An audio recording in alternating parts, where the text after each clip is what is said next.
পর্দার অন্তরালে জামাত বিএনপিকে ঐক্যবদ্ধ করে প্রফেসর ইউনূস বিরল ঘটনা ঘটাচ্ছেন। তবে কিভাবে ঐক্যবদ্ধ করছেন কি এগুলো বলেছি কয়েকটা আলোচনা, এটা রিপিট করবো না, জাস্ট কয়েক সেকেন্ড একটু বলে দিই। ইউনূস মনে করছেন যে বিএনপি জামাত এখন ঐক্যবদ্ধ হওয়া জরুরি। তাদের মধ্যে যদি ডিভিশন থাকে দেশ কাঙ্ক্ষিত জায়গায় যাবে না। সিঙ্গাপুর তাইওয়ান হবে না, দক্ষিণ কোরিয়া হবে না, ইকোনমিক ডেভেলপমেন্ট হবে না। এই দুর্নীতি, অব্যবস্থাপনা, হানাহানি, হিংসা, বিদ্বেষ, লাশের রাজনীতি চলতেই থাকবে এবং নির্বাচনের পরেই কয়েক মাসের মধ্যে আওয়ামী লীগ ফুল ফেজে বাংলাদেশের রাজনীতি চলে আসবে। অতএব এই সমস্যার সমাধান একটাই, বিএনপি জামাতকে ঐক্যবদ্ধ হতে হবে। আর ইউনূসের এই নির্দেশনা অনুযায়ী আমির জামাতের থিওরি হচ্ছে যে জাতীয় সরকার গঠন করতে হবে। যেহেতু বিএনপি জামাত জোট করবে, সমঝোতা করবে, এটা তো বাস্তব কথা না এখন, কিন্তু যারাই জিতুক সমান মানে একদম ভাগ করে দেশ চালাবে। বিরোধী দল বলতে কার্যত কিছু থাকবে না, সবাই আমরা এক। 5 বছরের জন্য এই স্থিতিশীলতাটা জামাত চায়। ইউনূস এইভাবে ঐক্যবদ্ধ করতে নানান ভূমিকা রাখছে। এখন এই জায়গার আর একটা ম্যানিফেস্টেশন নিয়ে এখন আলোচনা করব। সেটা হচ্ছে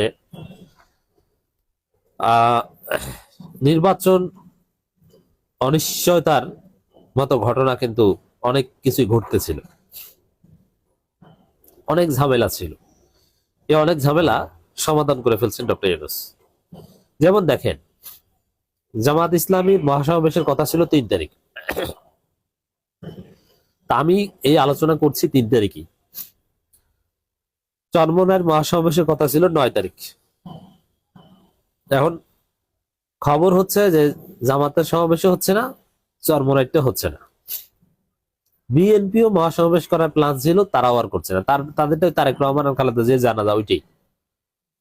এখন দেখেন, নির্বাচনের আগে যেসব ইস্যুতে জামাত, চরমনাই বা বিএনপির মহাসমাবেশ করার কথা ছিল, ওইসব ইস্যুতে মহাসমাবেশ করা এটা নির্বাচন অনিশ্চয়তার দিকে ঠেলে দেওয়ার একটা বিষয়। কিভাবে?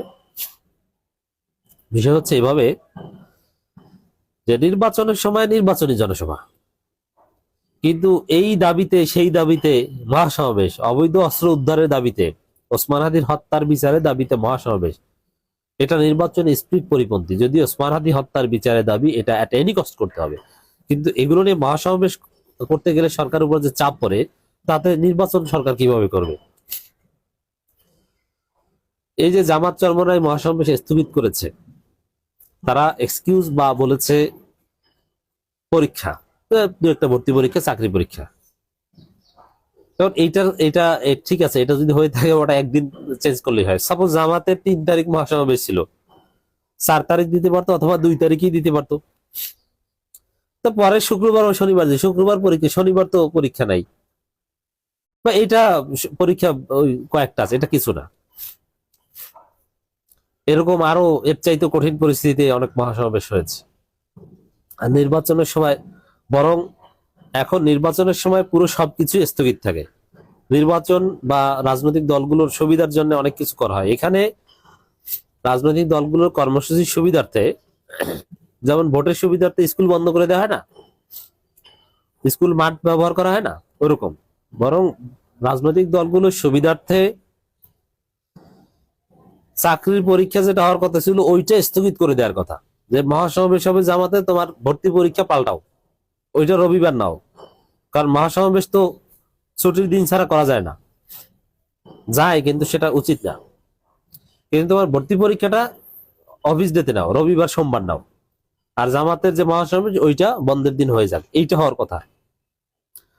আর যদি জামাত এটা করো, এটা পরবর্তীতে নতুন তারিখ সাথে সাথে ঘোষণা দেওয়ার কথা। কিন্তু সেখানে আমরা দেখছি মহাসমাবেশ জামাতও করছে না, চরমনাই করছে না। ঠুনকো অজুহাতে তারা বাদ দিয়ে দিয়েছে, এবং বাদ দিলেও নতুন কোনো তারিখ দেয়নি। আসলে ঘটনা হচ্ছে যে ইউনূস বুঝিয়ে শুনিয়ে জামাতের মহাসমাবেশ বন্ধ করিয়েছেন, চরমনাইয়ের মহাসমাবেশ বন্ধ করিয়েছেন, বিএনপিকেও এই টাইপের কোনো কর্মসূচি করা থেকে নিবৃত্ত করছেন। কেন? নির্বাচন হতে হবে এজন্য। যে আপনারা ভাই এমন কিছু কইরেন না যাতে নির্বাচন অনিশ্চিত হয়। কারণ অবৈধ অস্ত্র, ওসমান হাদির হত্যার বিচারের দাবিতে এইভাবে মহাসমাবেশ করলে তখন এরকম একটা হাইপ তৈরি হয় বা সরকারের উপর প্রেসার জাগে। নির্বাচন বাদ, আগে আমরা মহাসমাবেশের দাবি করেছি ওইটা, এবং তখন এটাও চলে যায় যে নির্বাচনের দিকে কারো কোনো মনোনিবেশ নাই, সবাই আছে বিভিন্ন দাবি দেয় নিয়ে, আসলে নির্বাচন হবে না। এটা নির্বাচনকে উৎসব মুখর বা জমানো যায় না, ওই স্পিরিটের পরিপন্থী। এই জন্য ইউনূস, এই যে ইউনূসের যে ঐক্যের থিওরি যে নির্বাচন হতে হবে একে অপরের বিরুদ্ধে, এই যে অবৈধ অস্ত্র উদ্ধার, এটা তো মূলত বিএনপির বিরুদ্ধে কর্মসূচি। আবার বিএনপি জামাতকে টার্গেট করে বিভিন্ন ইস্যু যোগ করে একটা দিয়ে দিত। আবার জামাত চরমনাই মহাসমাবেশ সব এখানে একসাথে, আলাদা কেন হবে?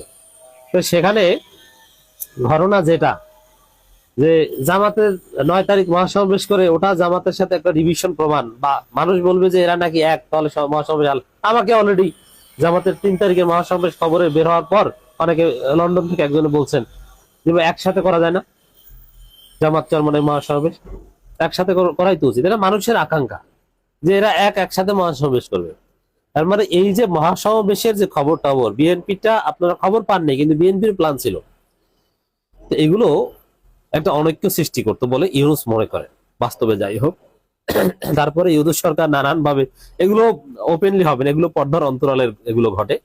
তো পর্দার অন্তরালে ইউনূস বিএনপি জামাত চরমনাই থেকে শুরু করে জামাত এনসিপি, আর একটা কথা বলি ফাঁকে, জামাত এনসিপি যে জোট, এটা কি শুধু জামাতের অর্জন বা এনসিপির অর্জন? না, ইউনূস সরকারের মধ্যে যারা এনসিপির শুভাকাঙ্ক্ষী অথবা সরকার থেকেও যারা এনসিপি কে পরামর্শ দেন, তারা বলেছে যে বাবারা তোমরা জামাতের সাথে জোট করো যাও। কারণ কি, একটা স্থিতিশীল বাংলাদেশে আমরা উপহার দিতে চাই, যে বাংলাদেশে ডিভিশন থাকবে না, একটা ব্যালেন্স থাকবে, ব্যালেন্স অফ পাওয়ার থাকবে। ব্যালেন্স অফ পাওয়ার থাকলে কেউ কারো উপর নির্যাতন করতে যায় না, কারণ একটা দিলে আরেকটা খাওয়া যাবে। নির্যাতন করে কখন? যখন আমি বেশি শক্তিশালী, আমার প্রতিপক্ষ দুর্বল, যে আমি একটা দিলেও দৌড়বে। কিন্তু যদি দেখেন যে আপনি যদি হঠাৎ একজন একটা থাপ্পড় দেন, উল্টো আপনাকে একটা খেতে হবে, তাহলে আপনি ভুল করে দিবেন না। ইন্টারন্যাশনাল রিলেশনসে ব্যালেন্স অফ পাওয়ার একটা থিওরি আছে। এই যে পারমাণবিক বোমা, এটা একটা ব্যালেন্স অফ পাওয়ার। তো ব্যালেন্স অফ পাওয়ার জরুরি বিশ্বযুদ্ধ এড়াতে। সমানে সমান থাকলে যুদ্ধ হয় না। পারমাণবিক বোমা পৃথিবীতে অনেকগুলো রাষ্ট্রের আছে বলে যুদ্ধ হয় না। ভারত পাকিস্তান, ভারতেরও পারমাণবিক বোমা আছে, পাকিস্তানেরও আছে। এই দুই দেশেরই পারমাণবিক বোমা আছে বলে এই দুই দেশের পারমাণবিক যুদ্ধ হবে না, কারণ এরা মারলে এরাও মারবে, দুই দেশই শেষ, অতএব যুদ্ধই হবে না। এটা একটা থিওরি। যাই হোক, আশা করি শিখছেন নতুন কিছু। তো দর্শক, এইখানে বাংলাদেশে একটা ব্যালেন্স অফ পাওয়ার করার জন্য সরকারের অনেকে পরামর্শ দিয়েছেন এনসিপি কে যে তোমরা জামাতের সাথে জোটে যাও। নইলে জামাতকে যে গালাগালি শুরু করেছে এনসিপি, এত সহজে জামাতের সাথে জোটে যাওয়ার কথা না। আমার এনসিপির অনেক নারী নেত্রী, আইকনিক ফিগার চলে গেছে। মূলত ইউনূস সরকার একটা পরামর্শ ছিল, এটাও আমি বলে দিলাম আপনাদেরকে। এর মানে আসলে রাজনীতিকে ঐক্যবদ্ধ করা, বিএনপি জামাত বা টোটাল রাজনীতিকে একটা ব্যালেন্স অফ পাওয়ারের মধ্যে আনার জন্য ইউনূস সরকার নানান ভাবে চেষ্টা করছে, পর্দার অন্তরালে নানান চেষ্টা করে বিরল ঘটনা ঘটানোর চেষ্টা করছেন। আর এই মহাসমাবেশ স্থগিত হওয়া, একে অপরের বিরুদ্ধে বক্তব্য দেওয়া থেমে যাচ্ছে। তারেক রহমান জামাতকে গালাগালি করতে নিষেধ করেছেন এবং মিটিং হৃদ্যতাপূর্ণ সম্পর্ক বাড়ছে, আমির জামাতের ঐক্যের কথা, এগুলো ইউনূস সরকারের পর্দার অন্তরাল থেকে এই ঘটনা ঘটাচ্ছে এবং ইটস ভেরি মাচ পজিটিভ। এভাবে আমরা একটা স্থিতিশীল বাংলাদেশ চাই, অনৈক্য চাই না, হানাহানি চাই না, এবং আমরা বাংলাদেশকে দক্ষিণ কোরিয়া তাইওয়ানের মতো একটা সমৃদ্ধ দেশ চাই।